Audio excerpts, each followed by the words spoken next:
अच्छा, अब हम अपना असाइनमेंट के प्रॉब्लम नंबर 3 को देखते हैं। It's a very simple but it's a little bit tricky. तो सबसे पहले इसमें ये है कि प्रॉब्लम नंबर 3, हम इसको रीड करते हैं। Complete the following table. हमें नीचे एक टेबल दिया हुआ है, एमआरपी का ही है ये, आप इसको देख के पहचान सकते हैं। Lead time for the part is 2 weeks, यानी कि आपने कोई एक पार्ट बनाना है, मैन्युफैक्चर करना है, उसका लीड टाइम 2 वीक्स है। सो हम इसका डेटा बनाना शुरू करते हैं यहाँ पे।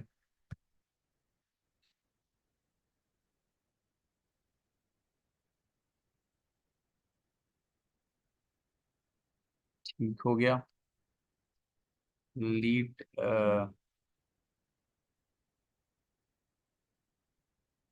लीड टाइम जो हमें दिया हुआ है, ये इन्होंने दिया हुआ है 2 वीक्स। अच्छा, the order quantity lot size is 100 units. Again order quantity या लॉट साइज का मतलब ये होगा कि आपको एक फिक्स लॉट बता दिया गया कि आपने इस पे बनाना है। ठीक है, इससे कम ज्यादा आप नहीं कर सकते। तो लॉट साइज जो है हमारा वो हमारा आ गया है 100 यूनिट्स।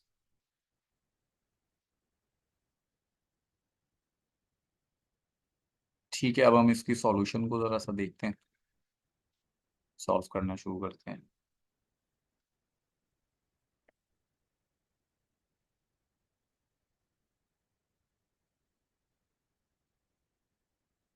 प्रोडक्ट हमने ये एज्यूम कर ली, लेट्स टेक ए बनाना है हमें।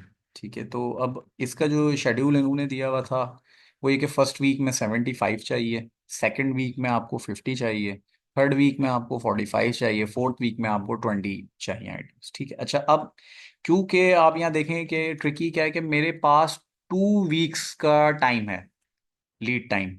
यानी कि मुझे 2 वीक, अब अगर मेरी यहाँ पे रिक्वायरमेंट, मेरी नेट रिक्वायरमेंट यहाँ पे 75 बन रही है। ठीक है, मेरा अवेलेबल मतलब इन्वेंट्री अवेलेबल ज़ीरो है, स्केड्यूल रिसीट्स भी ज़ीरो हैं।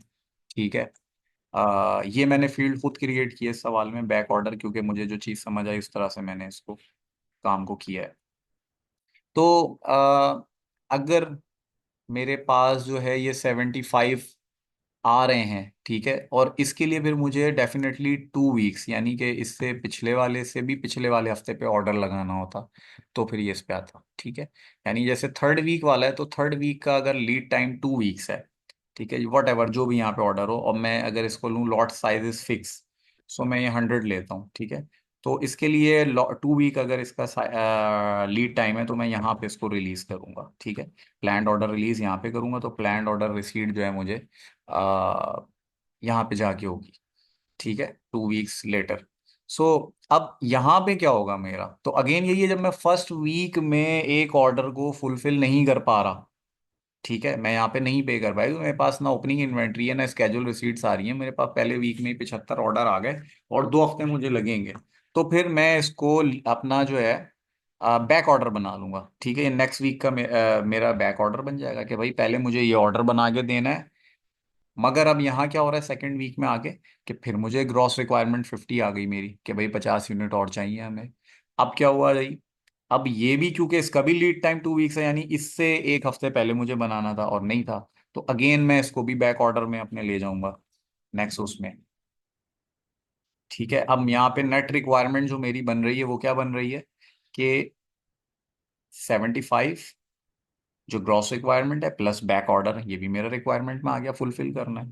ठीक है, स्केजुअल रिसीट्स मेरे जीरो हैं, अवेलेबल इन स्टोर भी कुछ नहीं है, तो ये 125 की मेरी नेट रिक्वायरमेंट बन गई सेकंड वीक में। मगर अब जब मैं थर्ड वीक में आ रहा हूँ तो अगेन ये मेरा बैक ऑर्डर बन रहा है। ठीक है, अगेन जो ये मेरी नेट रिक्वायरमेंट है मेरी बैक ऑर्डर बन रही है, क्योंकि भाई मैंने तो प्रोड्यूस ही नहीं किया। सही है, ये मैं फुलफिल ही नहीं कर पाया, मेरे पास माल ही अवेलेबल नहीं था, ना मैं प्रोड्यूस कर सकता, तो मैं थर्ड वीक में ले गया। अब थर्ड वीक में अगेन इसी तरह करते हुए जब मैंने देखा कि अब मेरी टोटल रिक्वायरमेंट क्या बन रही है, तो मेरी टोटल रिक्वायरमेंट थर्ड वीक की जो है वो बन रही है 170 यूनिट्स। लेकिन अब मैं लॉट कितना लगा सकता हूँ, फिक्स लॉट है मेरी वीक में लगाने की, वो 100 है। सो मैंने 100 की लॉट लगा दी। ठीक है, मैंने क्या इसको लगाए जी, तो मैंने ये फर्स्ट वीक में रिलीज किया जो कि मुझे यहाँ पे रिसीव हो गया प्लान्ड ऑर्डर। ठीक है, लेकिन मेरी रिक्वायरमेंट 170 की थी, तो मैंने जब 100 में से पहले बैक ऑर्डर्स निकाले 125, ठीक है, तो मेरे पास 25 रह गए बैक ऑर्डर्स। मगर ये 25 ही नहीं रहेंगे, इसमें ये 45 भी ऐड होंगे। तो मेरे पास टोटल टोटल जो आएंगे वो ये आएंगे कि मेरी net requirement minus planned order receipt, तो ये मेरे बैक ऑर्डर्स आ गए। ठीक है, इसके बाद अब मैं जो करंट वीक की देखूंगा अपनी रिक्वायरमेंट, सो मेरी बनेगी 20 + 70 बैक ऑर्डर्स के, 20 करंट वीक की मेरी जो रिक्वायरमेंट है। तो ये मेरे बन गए 90 रिक्वायर्ड।